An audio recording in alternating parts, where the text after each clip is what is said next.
Hey guys, so today we're going to be doing our May wrap up. I'm super excited. It's going to be a long one because I read quite a few books. We got some good ones, we got some bad ones. It's already going to be a long video, I can feel it, so we're just going to go right into it. So the first book I read, I'm actually going to incorporate it into the whole series because I read the Vicious Lost Boys series like the end of April, and the last book I finished in the beginning of May. So I just thought I would talk about the whole series because, you know, why not? So pretty much the Vicious Lost Boys is a Peter Pan retelling, and Peter Pan has been kidnapping descendants of Wendy Darling on their 18th birthday, like for decades, and he's been taking them to Neverland to have their minds searched because he's almost certain that the secret of where his shadow is lies in their like memories. So the main character, her name is Winnie Darling. She's the great-great-granddaughter or something of Wendy Darling, and it's her 18th birthday. Her mom has been warning her of this day since she was born. She knew for the most part that she could get kidnapped, but also she thought maybe her mom might be going psycho. Ends up she was right, so she gets kidnapped and taken to Neverland.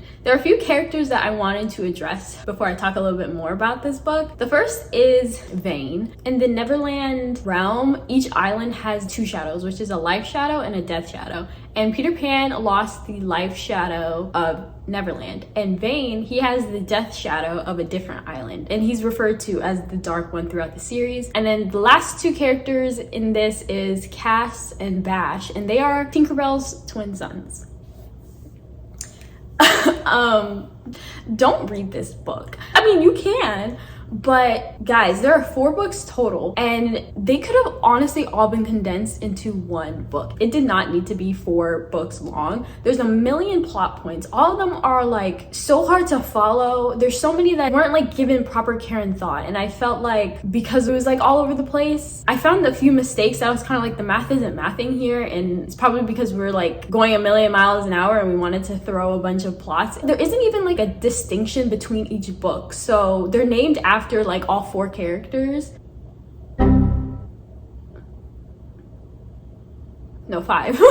It's like math. There are 5 of them: Peter Pan, Winnie, the twins, and then Vane. But there's 4 books because the twins share a book. They kind of just all flow together. I don't feel like there's one theme or one plot in each book. The plot in book 1 we're still talking about in book 4. So it's very messy, I feel like. There are a few fight scenes in the series, and they're just so like awkward, dude. Like they're really like underwhelming and just so fast and awkward. And I felt like I was almost reading like a fan fiction, maybe. I don't know. Like it was just like cringe and just weird. And I hate using that word because someone really sat down and put like hard work into the book, but I was like, yo, what the heck am I reading? If you are looking for romance, I mean, shoot, I guess you could read this book, but I don't feel like this book really has much romance because Winnie is in a polyamorous relationship between all 4 guys. I'm certain that the only reason why this book has been like popular is because between all 4 of them, they do some crazy, freaky, nasty stuff together. So lots of spice. If you do not like spice, do not read this book. If you like spice, I mean, I guess you can read this book, but don't read it for plot because it's giving nothing. So yeah, I rated this a 1 star. I feel like I kept reading it because I was so unsatisfied the first book. I was like, okay, maybe the second book will be better. Nope, second book sucked. I don't know what else to read, so let me just read the 3rd book. And there still was no answers to the questions and the things we were trying to solve in the first book. So if you want to read something nasty, go ahead and read this book. But other than that, I don't really have anything else to say, so let's move to the next book. All right, so the next book I read was Magnolia Parks. I'm not going to talk too much about this because I literally made a whole reading vlog like a couple weeks ago. I talk about like in depth how I feel and my initial thoughts of the story, but I'll talk about it briefly. Pretty much this book revolves around Magnolia and BJ, who are exes who can't seem to let each other go. They aren't technically together, but their feelings never went away after they broke up. But there's still like tension after the breakup, and we eventually learn why they broke up later on. But Magnolia dates other guys to get back at him, and he sleeps with the other women to get back at her. It's a crazy cycle that they keep doing together. Very similar to Gossip Girl because they're both in like the social elite, and there are a lot of gossip journals who want to know the tea within their relationship. Are they together? Are they not? So they're thinking about like their image a lot throughout the story. There's a lot of love triangles, squares, like pentagons in this story. And if I'm being honest, I was very disappointed because I was ready for some toxicity, and there's definitely lots of toxicity in this book, but also the plot was lacking. It was giving nothing. I feel like if you read the back of the book or listened to my summary I just gave, you kind of know 90% of the book, and the other 10 I felt like was kind of predictable. At least the big twist was predictable for me. The characters were annoying. I did not like a single person, if I'm being honest. Like maybe one, and he deserved better. So yeah, I feel like the writing was really good, and that was honestly the only redeeming quality I found in this story. So I rated this a 2 stars. I don't know, I just don't know what the hype is really about. I read the reviews and I'm kind of like, why? Like, I don't know. There's a lot of moments where you're like, oh, they love each other, but I'm like, how's that love? It was just weird. I didn't really enjoy it. 500 pages, it did not need to be. I read it on my Kindle. I actually read the Vicious Lost Boys and Magnolia Parks on Kindle Unlimited because it's free on there. Honestly, it's for the best too, because I rated them a 1 and 2 star, and if I had to pay money for it, I'd probably be going back to return it. All right, so now we're gonna go ahead and talk about the main event of this video, which is the Twisted series. Why is it so bright? Hello? I don't know why it's so bright here, but we're gonna go by each book, talk about it. All books surround a friend group and how they find love. So we're gonna start with book 1 and make our way through. Okay, so the first book is Twisted Love. I don't know why it's so like overexposed, but it pretty much revolves around Ava, and her brother goes on a year-long trip to Central America. So he asks his best friend Alex to watch over Ava while he's gone, because he's the only friend he has that he trusts to protect her and also not make a move on her. This is a brother's best friend trope, grumpy sunshine, enemies to lover a little bit, and billionaire tropes. So there's a lot of tropes in this book, and honestly the overall series that are definitely my favorite. He takes his job to protect Ava very seriously, sometimes even be a little bit overbearing at times, but he really wants to make sure that nothing happens to her while also managing his multi-million-dollar company. Alex also has a very dark past, and we eventually learn a little bit more about that when secret starts to fold and like drama starts, you know what I mean? So that's a little bit about Alex. Also Ava, she's a college student, she's an optimist, she's the sunshine in this grumpy sunshine duo, and she also has a very complicated history. I feel like everybody in this book and this whole series has a very complicated history. You'll notice that theme. I felt like overall the book was nice to read. I got kind of annoyed throughout. Her and her friends at this time are like 22, 23, seniors in college, and it's giving a little childish. It really got me annoyed. Like there's this one part in it where Alex doesn't really show much emotion. He's just kind of cold, and they come up with this plan called Operation Emotion. I think that's what it was called, where they like do stuff to try to make him feel different emotions. And I was like, I feel like we're in high school right now. Why are we doing this? Like it just felt really weird, and like it was giving young, and I just didn't really like that. I don't care if people like are carefree and fun and whatever, but that was just weird. Like I don't want to play games with someone like that, you know what I mean? I felt like the book was kind of wordy. It's not a very long book, only like 330 pages, so it's not too bad, but it was kind of wordy for no reason in the beginning. Like there was a lot of parts where there was like a dump of information and backstory, and it didn't flow well, and kind of was kind of awkward at some points where I'm like, why do we have a paragraph of stuff that I don't need to know right now? Thankfully, gradually it lessened. I guess once the background was out of the way, it started to get better. I felt like the romance was nice. It was a slow burn, but not like crazy long that I felt like it took forever. And I was surprised that there was like this twist that happened. The first twist I was not expecting. I felt like the second twist was kind of predictable after the first twist, but I was happy that like there was some plot beyond the romance that happened. I didn't think that this was the type of book that would have like a crazy twist like this, so that was nice. There was definitely spice in this book. I felt like it was more like a 3 in spice. It's descriptive, but it's not like the whole book. Overall, I wouldn't say this is like the best book or that you like absolutely need to read this book, but it was like entertaining for me, so I rated this at 3.5. At this point, I heard like so many people say that the books got better, so I was like, okay, 3.5, not too bad. We can see where we go from here. So the next one is also very overexposed, but it's Twisted Games. If you can see, it's a lot bigger than Twisted Love. It's 100 pages more, and it definitely felt that way, but we'll get to that. Let's talk about what this is about. So this surrounds Bridget, who is another girl in this friend group, and she is a princess of this fictional country called Eldoria. Pretty much her old bodyguard is going on paternity leave, so she gets a new bodyguard, and it is a is bodyguard a trope? Bodyguard trope? Grumpy sunshine, and then also enemies to lovers. Her old bodyguard was more relaxed than this new one. His name's Rise, by the way. So they butt heads a lot because he's just trying to keep her safe, and he can be very like blunt and mean about it at times. Oh, it's also an age gap because they're 10 years apart. But yeah, they butt heads, and he wants to do things, but he's like, that's not safe. So we notice a pattern going on there. This book is a slow burn, guys. It goes over the span of 4 years. There's a lot of overlap in timelines between this book and Twisted Love. Because of the slow burn, I really wish that they got together sooner. It felt like it dragged on forever for me, but because it was like a lot longer, I didn't feel like there was like a shortage of sweet moments or anything like that. Spice was the same amount, I feel like, as Twisted Love, a 3. It's like there, but not the whole book. And honestly, I can't say that this book is any better or worse than Twisted Love. It felt like it was giving the same thing. Honestly, I felt like the characters were kind of giving the same thing. Bridget and Ava are kind of copy and paste, and Alex and Rise are kind of copy and paste, like Grumpy, Sunshine, same vibe. I didn't feel like there was much difference in character, like, oh, I can distinguish this character would do that, but this character wouldn't, if that makes sense. So that was kind of disappointing, because I wish there was like a little bit more distinction, I guess, and uniqueness between every character that I've met so far. When I heard that they said the books get better the more you read, I was kind of like, well, this one's giving the same thing, so I don't know really at this point. But I did like how there was a twist in this book that I wasn't expecting as well. So far the author has been pretty good at like catching me off guard with twists, so that has been nice. Still 3.5, because if you like Twisted Love, you're definitely gonna like this one just the same, because they're literally the same. So I feel like you didn't really say goodbye to Ava and Alex in this book. All right, next book is Twisted Hate, not overexposed, so that's nice. And this revolves around Jules, who's another girl in the friend group, and Josh, who is actually Ava's brother, who we've met already. Jules is an aspiring lawyer, and Josh is a resident doctor. I think he's in his 3rd year already or something. This is a true enemies to lovers trope. Josh has always hated Jules because he believed that she was a bad influence on Ava and always getting her into trouble, and Jules has always felt it. She's heard it, she knew it from the beginning, so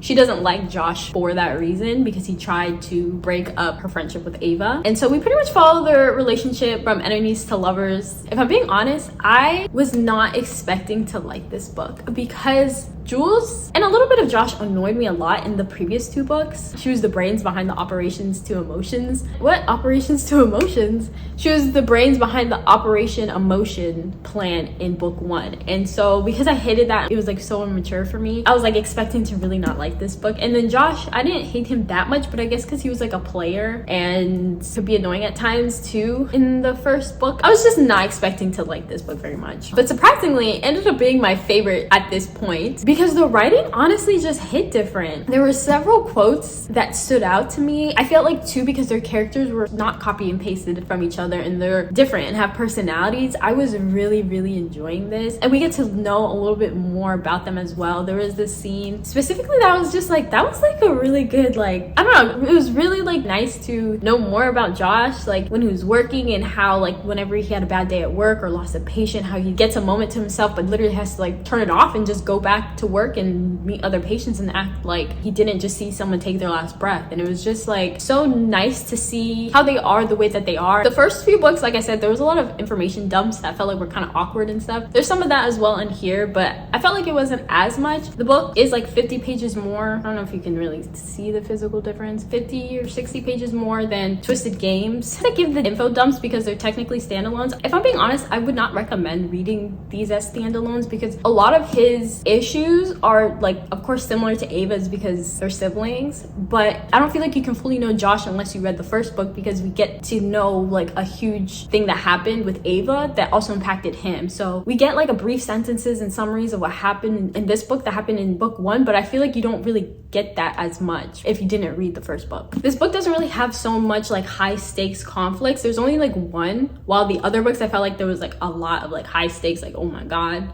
moments. And I'm not mad at that. I feel like maybe because we weren't like kind of chaotic and all over the place, we were able to be more focused, and maybe that's why I enjoyed this book a lot more. There's this one scene where I did not like how they both acted, and it causes a lot of tension, but I'm still not mad at it. Like, I still really enjoyed the book. Overall, I rated this a 4 stars. It was giving a lot more than the other books, which I was really surprised about. And like, you can tell that all the guys and girls love each other in this book, but like, I don't know, something about about Josh Chen, which is so weird. Like, I was not expecting this to be my favorite. Also because I like a good grumpy sunshine and CEO billionaire. Like, that is me. And he's not a grumpy and he's not a CEO billionaire, but I was like, oh my god, not me falling in love. Just kidding. But this was it, guys. I really enjoyed it. I also want to note that I thought it was kind of funny how the doctor and lawyer couple are like the poorest in this whole series. I'm like, that's how rich everybody is, that the doctor and lawyer. Like, are you kidding? Last book I read, which I literally finished last night, is Twisted Lies, also not overexposed. So this book follows the story of Stella and Christian. We first meet Christian in Twisted Games because he is Rye's boss. He owns a security company that Rye works under as a bodyguard. And then we see him again in Twisted Hate because Stella and Jules end up taking a tour in his apartment complex that he owns, and he ends up lowering the rent for them to live there. We've seen Christian before. Stella, we've seen her before as well because she's part of the friend group, and she is a social media influencer who's very passionate about fashion and the whole industry. However, in order for her to get like hired as this brand ambassador, she and Christian end up getting into this fake dating situation because her manager tells her that in order to get 1 million followers, she needs to date somebody. So fake dating trope, CEO billionaire trope, the whole shebang. She's currently at 899,000, and so the relationship is to help give that extra boost to get to 1 million. And for Christian, he wants her to accompany him at like business events and stuff like that. So that's the deal that they made. Oh, I also want to add that in this book, Stella has a stalker, and so Christian is helping her because he's literally head of security. So he ends up keeping her safe and helping with like trying to find the stalker. There's a little bit of mystery as well as who this person is. I love a good fake dating, guys. Like, I am a fake dating girl, as well as a grumpy sunshine and CEO billionaire. Like, I was expecting to eat this up, but I was sad because like it was nothing really spectacular. It wasn't terrible, but like, I don't know, I wanted more. And this book is even bigger than the last. This book is 550 pages. The last one was just shy of 500. So they say that the books keep getting better, but they just keep getting bigger. One thing that kind of threw me off was homeboy in page 13 is already claiming Stella as his, which was kind of like, okay. Like, I kind of wish there was more pushback to the idea of Christian wanting Stella to be his. Like, I felt like in other books it was kind of like, oh no, I couldn't, or like there was kind of like some type of tension between what your body and mind are telling you, you know what I mean? But he was like on page 13, it's not even a spoiler, he's like, she's mine. So his instant obsession with her kind of threw me off, and it was kind of giving me a little bit of creepy vibes, if I'm being honest. Like, I was like, this is kind of weird. This was also a crazy slow burn, guys. Like, we don't get anything for a while. It's like all this is slow burn, and then we get this, which is still a big portion because it is a big book, but like still, I don't like long slow burns because it drains my energy. I feel like it's almost like a chore to read, and I hate feeling like reading is a chore. One thing that also was annoying to me is like, girl was at 899,000 followers and she's struggling financially. I'm like, what? They made it seem like in this book that once you hit 1 million, then that's when the money starts coming in. But girl, if you're at 899,000 followers, you should not be struggling financially. And she has the engagement and she's getting brand deals, but I guess once you hit 1 million, like the doors open. Then I was like, I don't feel like they got a really good grasp of how it works, because you do not need that much. You don't even need 899,000 to get money. Like, there are people with so much less who make it their full-time job. So I just thought that was kind of funny and unrealistic, but it's okay. It's a fake world. I rated this overall a 3.5. I don't know. I just felt like it was too much of a slow burn, too many words, too long. It didn't give anything crazy amazing to me. It was entertaining to read, but there was just so many parts that I kind of got bored as well. Yeah, I just wish it didn't have to be this long. It's funny because I feel like I wish this was like,